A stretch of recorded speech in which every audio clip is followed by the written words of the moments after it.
কিছুদিন আগে কিছু হাঁড়ি পাতিল কিনেছিলাম, খুব সুন্দর সুন্দর কিছু হাঁড়ি পাতিল কিনেছিলাম। তো ওগুলাই কিন্তু রান্না করা এখনও হয় নাই।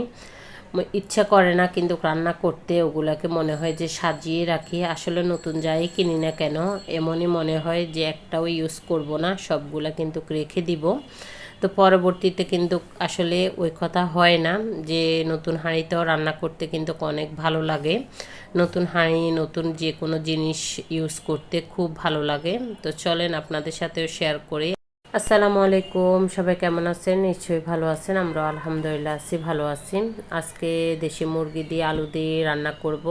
আর এখানে লোট্টা মাছটা ভুনা করব। এটা আমার পছন্দের একটা মাছ, তো ওইটাই আজকে করব, কারণ বাচ্চাদের মুরগি হলে আর কিছুই লাগবে না। এই যে নতুন পাতিলটা নিয়ে নিয়েছি, নতুন কড়াই, ওইটাতেই রান্না করব আজকে। মুরগি রান্না করব বাটা মরিচ দিয়ে, আর লোট্টা মাছটাই ভুনা করব বাটা মরিচ দিয়ে।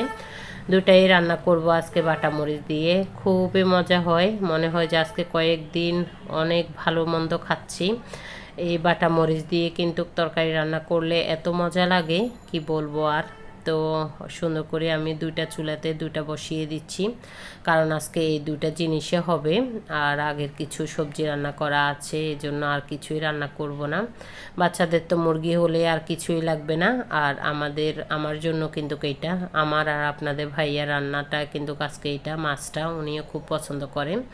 এভাবে করে করলে তো আমি মুরগিটা বসিয়ে দিয়েছি, কারণ মুরগি রান্নাটা সবাই পারে। আদা রসুন জিরা ধনিয়া গুঁড়া সব কিছু দিয়ে কিন্তু বসালেই হয়ে যায়। কষানোর উপরে কিন্তু আসলে মুরগিটা মজা হয়। তো আমি আগে কষাচ্ছি, আগে তারপরে কিছু আলু দিয়ে দিব। এই যে লোডিয়া মাছটা কিন্তু হয়ে আসছে, ওইটা কিন্তু আসলে ঝরঝরা করে করব।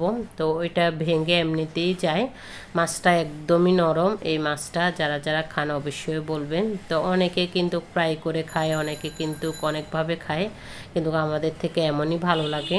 তো এই যে মুরগিটা হয়ে গিয়েছে, অনেক সুন্দর একটা কালার আসছে আজকে।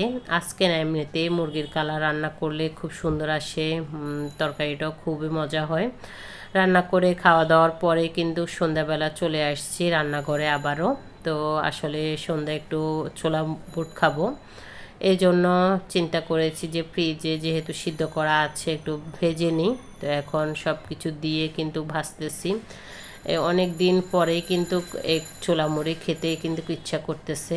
তো ফ্রিজে যেহেতু আছে তার জন্য চিন্তা করেছি যে একটু ছোলা ভেজে নিই, তাহলে খেতে পারবো। আসলে অনেকজন হলে কিন্তু খেতে আরও ভালো লাগে। তো আমার ভাজাও হয়ে গিয়েছে, সুন্দর করে নিয়ে আসছি। তার সাথে সাথে চা খাবো একটু সন্ধ্যায় আজকে। অনেক দিন চা খাই না, তো মেয়েকে বলছিলাম যে মুড়ি মাখিয়ে নাও, শসা টসা দিয়ে। আমি শসা পেঁয়াজ কাঁচামরিচ দিয়ে আসছি, ও মাখিয়েও নিয়েছে, এখন ডাকতেছে খাওয়ার জন্য। তো তার সাথে সাথে তার ভাই আবার কিন্তু পিৎজা খাবে, তো দোকান থেকে আবার পিৎজাও নিয়ে আসছে। ওরা কিন্তু একটা খাবারে কিন্তু অভ্যস্ত না। তো আজকের ভিডিওটা যদি ভালো লাগে অবশ্যই একটা লাইক কমেন্ট শেয়ার করবেন, ফেসবুক পেজটাকে ফলো করবেন, ইউটিউব চ্যানেলটা সাবস্ক্রাইব করবেন। আবার বলছি প্লিজ একটা লাইক দিয়ে যাবেন, আর সুন্দর সুন্দর কমেন্টস করবেন। আজকে ভিডিওটা কেমন হয়েছে অবশ্যই কমেন্টসের মাধ্যমে জানাবেন। তো পিৎজাটা আমি এখন কেটে দিচ্ছি, চারজনে মিলে খাবো, যেহেতু আমরা চারজনে আছি। দেখি কেমন। তো এটা কিন্তু একটু মিষ্টি মিষ্টি লাগছে আমার থেকে, খুব একটা ভালো লাগে না। আর আসলে দোকানের জিনিস যেমনই হয় এমন। তো ছেলের খেতে ইচ্ছা করতেছে, তার জন্য নিয়ে আসছে। তো ওরা কিন্তু ছোলা মুড়িও খেয়েছিল, তারপরে বলেছিল যে একটু পিৎজা খেতে ইচ্ছা করতেছে। তো আর কি করব, নিয়ে আসা হয়েছে, বাচ্চা মানুষ, ওরা খেতে চাইছে, তো ওদেরকে এখন দিয়ে দিচ্ছি। আজকের মতো এখানেই বিদায় নিচ্ছি। সবাই ভালো থাকবেন। আসসালামু আলাইকুম।